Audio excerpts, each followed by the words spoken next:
बिस्मिल्लाहिर्रहमानिर्रहीम जी दोस्तों, अज विश्व पंजाबी सभा कैनेडा के प्रधान मेरे वीर जनाब डॉक्टर दलबीर सिंह कथूरिया होरी मेरे नाल ने और खसूसी तौर पर अज पाकिस्तान तो मैं ऐसी शख्सियत का जिक्र कर रहा कि जिन्हां दा नाम जनाब मियाँ अब्दुल रशीद एडवोकेट।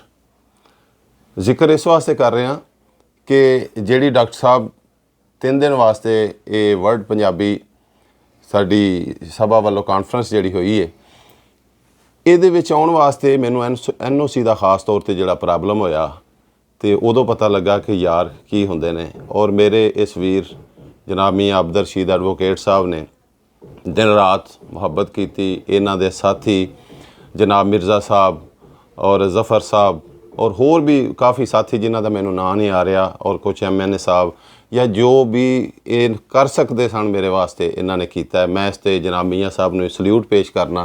तो जनाब डॉक्टर साहब तुसीं इहदे बारे की कहोगे जी? देखो जी, अस्सलाम वालेकुम। मैं साਰਿਆਂ ਨੂੰ सब तो पहला तो यही कहांगा कि तुहाडा सारिਆਂ ਦਾ बहुत बहुत धन्यवाद है।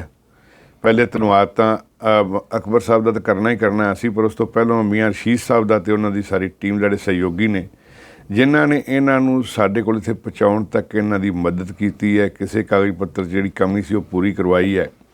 मियाँ रशीद साहब तुहाडा बहुत बहुत धन्यवाद। मैं दिलों कहते हुंदे दिल दीआं गहराइयां तुहाडा धन्यवाद करदे हां कि तुसीं साडा जिहड़ा है साडे कोल साडा हीरा पहुँचा दिता टाइम नाल। जे तुसीं शायद इन्हां दी मदद ना करदे, साडा ना पहुँचदे नंबर तो फिर तुसीं मूँह मिठा साडा ते इन्हां दे ऐं हो जाना सी जिन्हें गल्लां ही मिठियां मिठियां सुन लैणी असीं। पर तुसीं नाल सानूं मूँह मिठा करन मिठाई भी भेजी पाकिस्तान दी। भावें मैनूं शुगर सी, मैं खाधी बहुत है, क्योंकि मैं कहना नहीं जिहड़ा प्यार दा जिहड़ा तोहफा तुसीं भेजिआ है ना, ते एक मियाँ साडे कुल्ले भेजे है। मैं कुल्ला पहन तो नहीं सकता सी, पर सानू बहुत चंगा लगा कि तुसीं मान सत्कार नाल कुल्ले भी भेजे ते नाल जिहड़ा सानू खाण वास्ते मिठाई भेजी पाकिस्तान दी, जिन्होंने असीं तरसदे हां जदों उत्थे आई तां उदों खाई दी है। पर वो डब्बा मिठाई का असीं 2 दिन मुका छड्डिआ जी। फिकर ना करो, जो दोबारा कोई फिर भेज दिया जी, कोई गल नहीं।